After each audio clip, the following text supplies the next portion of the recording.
गाड़ी या मोटरसाइकिल की ट्रांसफर में ताखिर पर भारी जुर्माने, नया कानून मंजूर।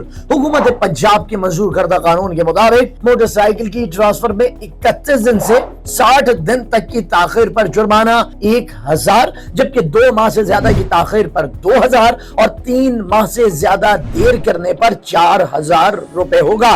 जबकि अगर बात गाड़ियों की जाए तो इसी फॉर्मूले के मुताबिक पहले 10,000, फिर 20,000 और फिर 30,000 रुपए जुर्माने की मद में अदा करने होंगे।